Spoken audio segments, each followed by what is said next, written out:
Hello, everyone. Pleasure to be here. Thanks for the invitation. I am Renata Pollini, the head of Sustainable Construction in Nature at Holcim. And I'm going to spend the next 15 to 20 minutes trying to explain in the details how Holcim is measuring and disclosing our nature-related risks and opportunities. So this is the agenda. I hope I will have enough time to go through all these topics. First, I'm going to explain who is Holcim. Maybe some of you guys do not know. And the context, the challenging context we are facing, we are in at the moment. Impacts and dependencies in the construction sector, so not only Holcim, but overall.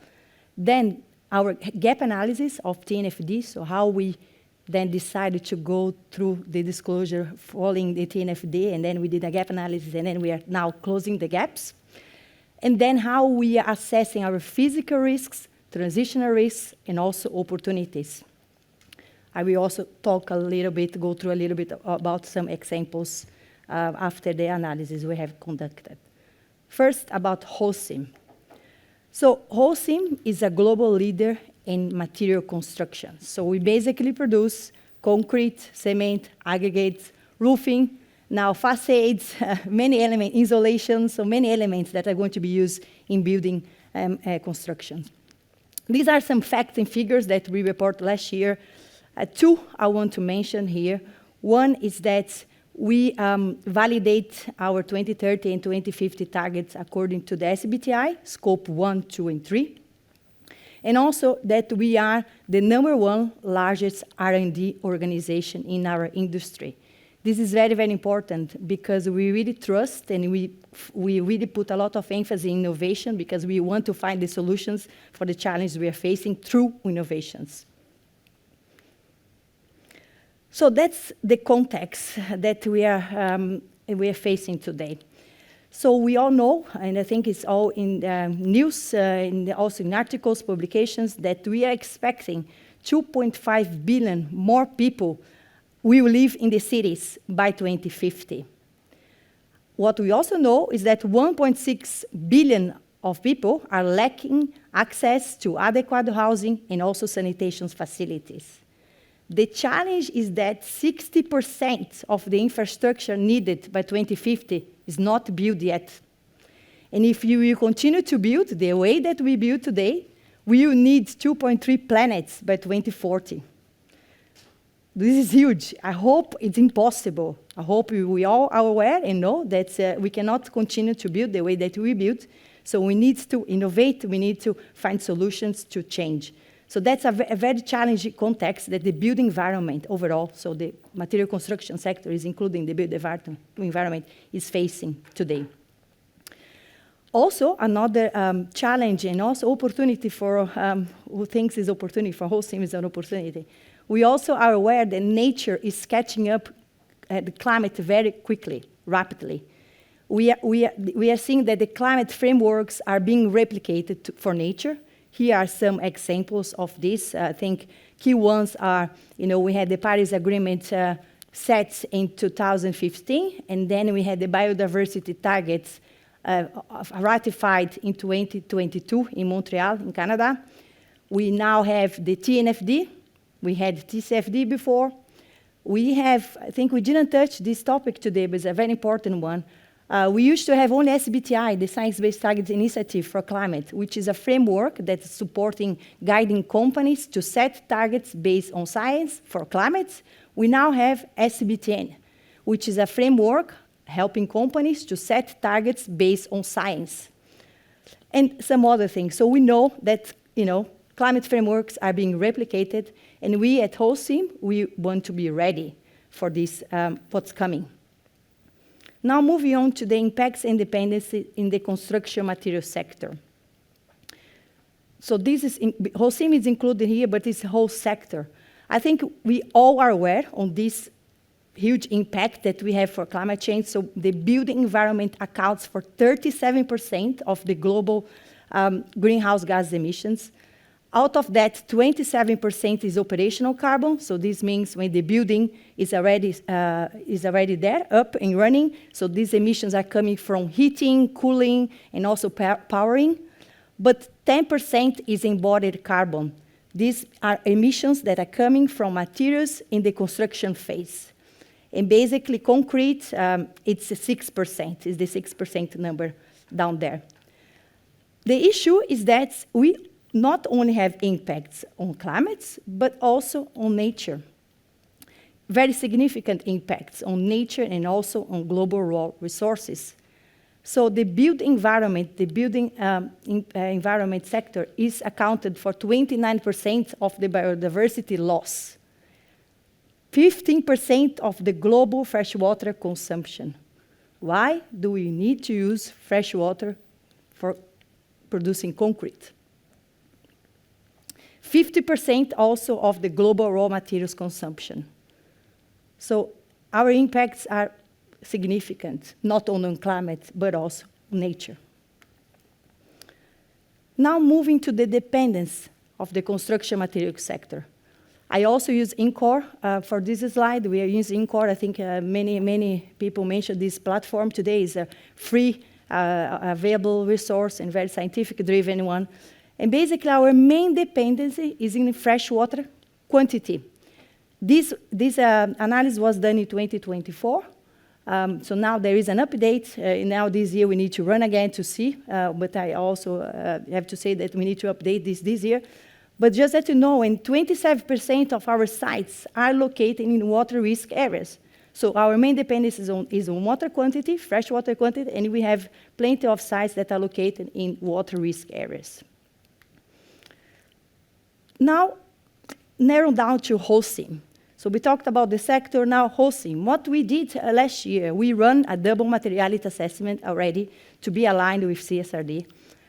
And what we could find out is that our, on the top right quadrant in the graph is where we have the double material topics, so where we should focus on. So number 5 is operational greenhouse gas emissions in the direct operations. We are focused on this. But the one that I want to talk today is about the number 1, which is biodiversity. Let's see if it works. No, it doesn't work if I go like this. Huh? The little one. Here. So, you see? Yes, good. So biodiversity is number 1. So we do have a high impact materiality. So basically, we are impacting people and environment, but it's not that financial material to us, as you guys can see. Same thing is water, right? It's biodiversity and water management. So that was based on 400 stakeholders that we consulted, and we came out with these results. However, it's not financial material, but we do have an impact on the environment and people. So we also need to do something about it. So that's the whole idea of also the double material. So we are focused on, of course, on this top right quadrant here, but we are also focused on these 2 main elements. So the 4 is, I can show you, is here, greenhouse gas emissions in the value chain, so the indirect, scope 2 and 3. As I mentioned, we have scope 1, 2, 3 validated by SBTi. So we need to take care of these 2 sides of the coin. So that was very reassuring for us when we have done this analysis last year. This is also in our annual report this year, because it really, we are working on the right things. So that's basically our 4 pillars of sustainability. We have the climate agenda, we have the circular economy agenda, the nature agenda, including water and biodiversity, and the people agenda, human rights and social initiatives. And this is just to say that we are reporting progress on the targets. We don't have time to talk about the targets today, but in a yearly basis in our annual report. Here are some of our biodiversity indicators that we are reporting, and here is the progress on our targets. So you guys can look at to our annual report later on. Now moving on to the TNFD. So we were part of the task force, our official task force member, Holcim, and we conducted, when it was launched in September 2023, the recommendations of TNFD, we conduct a gap analysis to see where we have gaps, because we said we want to be early adopters. And by the way, we are an early adopter. We decide to be an early adopter. So we conduct this gap analysis. So this is basically the main recommendations of TNFD. As you guys can see, it's very similar, the structure of TCFD. You have these 4 columns: governance, strategy, risk and impact management, and also metrics and targets. And as you can see, the yellow circles is where we have some gaps on disclosures. And mainly the gaps were on the risks and opportunities. We were disclosing and assessing our impacts and dependencies in a yearly basis, disclosing what are these effects, also the targets and everything. But on the risks and opportunity, we had nothing on nature. So we said, let's focus and close this gap. We did this analysis, and we start to close this gap 2024. And how did we, what was the process that we put in place? So it's basically 2 separated processes. One we did for the physical risks, and another one for the transitional risks and opportunities. For the physical risks, we focus on sites. So the scope of the assessment was a location, like base to site level, because it's physical risks. And also, we only use part of the business, which was the cement business, with the sites and the quarries. Around 350 sites and quarries together. We use a tool, a Swiss tool, that I'm going to explain more or less how does it work, but it's very similar to what Michael was mentioned earlier on. They use the dependency of the sector, plus is a combination between the dependency of the sector plus the biodiversity ecosystem state of nature in that specific location. But we go through it today. And then the transition risk and opportunity, the assessment was done at the country level, and we did together with the enterprise risk management. Many companies, I mean, the majority of listed companies has a risk management team. They are assessing risks. The only thing we did, we said, okay, we want to assess nature risks as well. Not only compliance risk, human rights risk, let's also assess nature risks. So it was a simple thing to do. Now, one thing we did that's also a very important thing is that we not only assess the risks and opportunity, we also link these risks and opportunity to finance. So this is the scale that we work on. So basically, low risks and low opportunities were risks and opportunities that had an impact, a financial impact, at lower than 5% of EBIT. If it was above 5%, or below 10%, we say it's a medium risk and opportunity. And above 10% of EBIT, we say it's a high risk or a high opportunity. That's for us was very, very important to do this financial analysis as well. So, deep dive on the physical risk assessment first. As I mentioned, we use this Swiss tool. And basically, these were the ecosystem services, the 10 ecosystem services that we did the analysis. Habitat intactness, pollination, air quality in local climates, water security, so on and so forth. The dependence of the sector, plus the biodiversity and ecosystem state of that particular location. Remember, the physical risk we did at the very location. So we had our coordinates of the sites, we put in the system, and then it gives us the results. And we basically focus on the ecosystem services that were under threat, the ones that we had either a high or a very high nature physical risks. And looking at it, the only one we had was water security. Again, it's the only dependence we had according to INCOR, so it makes sense that we had only this physical risk high relevant for us. What we did is that we took the sites that had this score, high or very high scores, and we asked these following questions to the sites. If they have a mitigation plan in place, what type of mitigation were those? For example, harvesting rainwater, if they have recycling system, if they're using non-fresh water instead of fresh water, and so on and so forth. We also asked them, okay, if these risks materialize one day, what is going to be the impact on the revenue? What would be your loss in revenue? So we ask them for direct operations, this question, plus the supply chain. Because our business is so local, our supplies are very much close to us, so it was important for us to understand also what if this is impacting the supply chain as well. Now, the transitional risks and opportunity assessment. We assess basically 5 categories of transitional risks: policy and legal, market, technology, reputational, and liability. These are the ones that TNFD recommended us to use.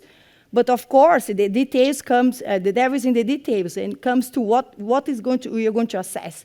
Just to give an example, on policy and legal, we assess nature policies, and we ask the countries, remember this is at country-based level, we ask like if they were expecting more stringent upcoming policies and regulations. For example, for reputational, we also ask the reputation damage to the environmental footprint. So if they were having conflicts with communities because we are using water, a high amount of water, and in this case, they were not using. So basically, the high freshwater consumption and the impact on biodiversity, we also ask. So basically, we also ask this, so these 5 categories. On the opportunities, there were 3 categories that we asked the countries. First was resource efficiency, second one was about markets and products and services, and the third one, reputation. Just as an example, on the marketing and products and services, we asked if they were foreseeing customer demand for more nature-based solutions. So not only low carbon, because this we see more and more, but nature-friendly solutions, not there yet. So solutions that are using less water, or solutions that are impacting less biodiversity, and so on and so forth. So we also asked this, and we came up with the assessment. The results. For the physical risks, here are the results. So for water security, the percentage of sites exposed to this physical risk is 55%. It's quite a high amount, if you think. But the impact, financial impact, is was low, less than 5% of EBIT, based on the question that I showed to you guys. So it's also, this was interesting to see that our materiality assessment was also right, because remember that we had a high impact, environmental and to people, but not financial material for us, not yet. At least in 2024, that was the answer. And that's the results for the transitional risks and opportunities. As you can see, the nature policy is higher up here. So basically, we have a high likelihood that this happened, and also an impact, financial and reputational high as well. So that was the top risks, and the risks that we need to pay more attention. So in terms of opportunities, maybe we can mention the reputational capital here up. It's very interesting to see that if you read the answers from the countries, they say that Holcim has a regular and transparent disclosure of our nature impact, dependency, risk, and opportunity. This is helping them with communities. This is helping them asking permits for authorities. This is difficult to measure, but we managed to measure financially. And this is really helping. So that was very interesting for me. You know, when I was doing this analysis, I thought reputational, maybe we're in the middle, or even like at the red side, you know, like more on the terms of it's a risk, but no, it's an opportunity. So it means that we are doing the right things, transparently disclosing, assessing, measuring, and showing the investors and all the other stakeholders that we should do this. But Holcim, we are never is never good enough for us. So we need to improve many other aspects. So this is the next steps, what we need to do. For example, on the risk and the opportunity, we want to update the physical risks with the new ENCORE database, because they updated this database into 2024 in August, but we have already done our analysis, so we could not update. This year we are going to update, so maybe we will have more physical risks, not only water security. That's what I'm expecting now. We also want to expand the business scope, because as I mentioned, physical risk was only cement. We only use the cement. Now we want to include aggregates and potential also the concrete business, maybe the roofing, but maybe later on as well. Metrics. We still have some gaps to close related to CSRD. We disclosed already voluntarily, in a voluntary basis, some indicators from CSRD this year, so you can see in our annual report, but we still have some gaps, in particular on the location. We are having some issues internally on how to disclose our locations, so the material ones. It's basically a legal question, okay? So we are in discussion with the legal team to see if we can or not disclose. And what we will do as well is that we are going to set more targets based on science following SB10. I don't know if you guys saw in the news, but we are only 1 out of 3 companies that managed to validate a nature targets. So it's basically Holcim, Caring, and GSK. The 3 companies that went through the process of piloting SB10 and disclose at least one target based on science. We want to do more of this year. And then on the upstream, that's where we have a big challenge, Holcim. We have more than 100,000 tier 1 suppliers, and 85% of them are small, medium enterprises, very local, family-owned companies. So we do have a big challenge there, but what we are doing is that we are screening the ones that we buy more, or the ones that we buy more volumes, and we are getting their geolocation, because we realize that only with the geolocation, you can find out many things, using the Swiss Re tool, even knowing like where the sector is using INCOR, and so on and so forth. So we are in this process. It's a journey, but we hopefully this year, well, beginning of 2026, when we launch the new annual report, we will have more disclosures related to the upstream. And that was it.